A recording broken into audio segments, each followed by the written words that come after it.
একদিন সকালে আমি আর আমার এক বন্ধু এক্সারসাইজ একটু দৌড়দৌড়ি করে বাসায় ফিরতেছিলাম। তো ফেরার পথে ও আমাকে জিজ্ঞাসা করলো যে এখন বাসায় গিয়ে কি করবি। আমি বললাম যাওয়ার সময় বাজার করব, গিয়ে ব্রেকফাস্ট বানাবো, খাবো, তারপরে কাজ করব, তারপর বিকেলে আরেক জায়গায় বের হবো, ইত্যাদি ইত্যাদি। ও আমাকে জিজ্ঞাসা করলো যে এত কিছু পারো কিভাবে। আমি বললাম আমি কিছু একটা অর্জন করতে চাই এবং সেটা অর্জন করতে হলে আমার এই হার্ড ওয়ার্কের বিকল্প নাই।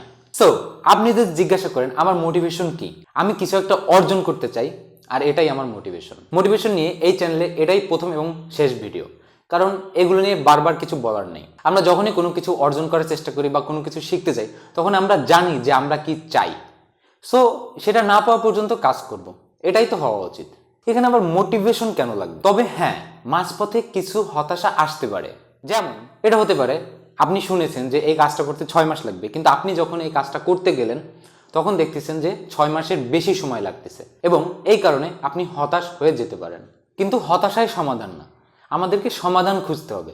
অর্থাৎ কেন এই কাজটা হচ্ছে না, এর দুটা মেইন কারণ হতে পারে যে এক, এই কাজটা আপনি বা আমি মনোযোগ দিয়ে করছি না, অথবা এই কাজটা করার যে সঠিক উপায়ে ট্রাই করা উচিত আমরা সেই সঠিক উপায় ট্রাই করতেছি না।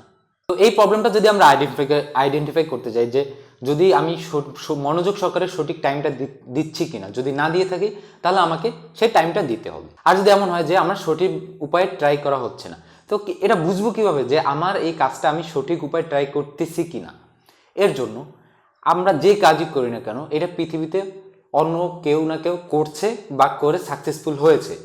তো ইন্টারনেটে গিয়ে আমরা শুধু এমন কিছু, আমরা যে কাজটা করতে চাই সেই কাজ করে কেউ সফল হয়েছে এমন কোনো মানুষের স্টোরি আমরা সার্চ দেবো বা খুঁজে বের করব, এবং তারপরে সেখান থেকে দেখব যে সে ওই পর্যন্ত যেতে কি পরিমাণ কাজ করেছে, তার কি ফেইলিওর ছিল, ইত্যাদি ইত্যাদি।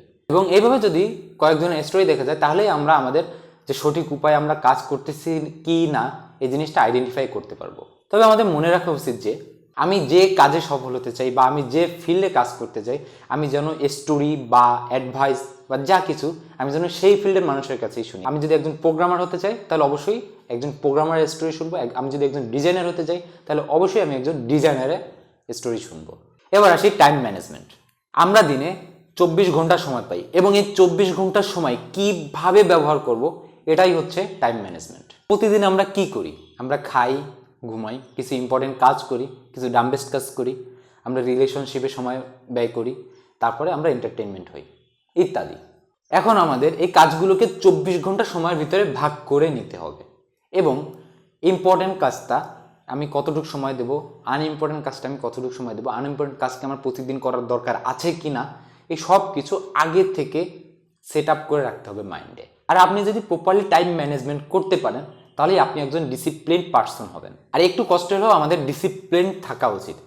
ডিসিপ্লিন এমন না যে এটা পরীক্ষার 2 মাস আগে মেনটেন করব, বা কোনো একটা কাজ শিখছি আমার শিখতে 3 মাস লাগবে, এই 3 মাস আমি ডিসিপ্লিন মেনটেন করবো। নো, এভাবে ডিসিপ্লিন মেনটেন করা যায় না। ডিসিপ্লিন যদি প্রপারলি একজন ডিসিপ্লিন মানুষ হয়ে তাহলে মৃত্যুর আগ দিন পর্যন্ত সেটা মেনটেন করতে হয়। আমার ডিসিপ্লিন প্রপারলি বুঝতে এবং সেটা ভালোভাবে মেনটেন করতে প্রায় 2 বছর সময় লেগেছে, এবং এটা আমার সব থেকে বেশি সময় আমার জীবনে যেটা আমি শিখতে ব্যয় করেছি সেটা হচ্ছে ডিসিপ্লিন হওয়া। ডিসিপ্লিন থাকা অনেক কষ্টকর, কারণ ডিসিপ্লিন থাকা শুধু আমার নিজের উপর নির্ভর করে না, আমার সাথে সংযুক্ত সব কিছুর উপর নির্ভর করে। আমার খাওয়া, আমার রুম, আমার পরিবেশ, আমার আত্মীয় স্বজন, আমার বন্ধু বান্ধব, আমার সব কিছুর উপরে ডিসিপ্লিন নির্ভর করে। এবং হুট করে চাইলাম আমি আজকে ডিসিপ্লিন হয়ে যাব না, এটা অনেক দিনের প্রসেসটা এবং পুরো এনভায়রনমেন্টটা আমার মতো করে তৈরি করা, তারপরেই আমি একজন প্রপারলি ডিসিপ্লিন পার্সন হওয়া পসিবল। আচ্ছা, এবার আবার টাইম ম্যানেজমেন্টে যাই, ডিসিপ্লিনের ভিতরে ঢুকে গেছি।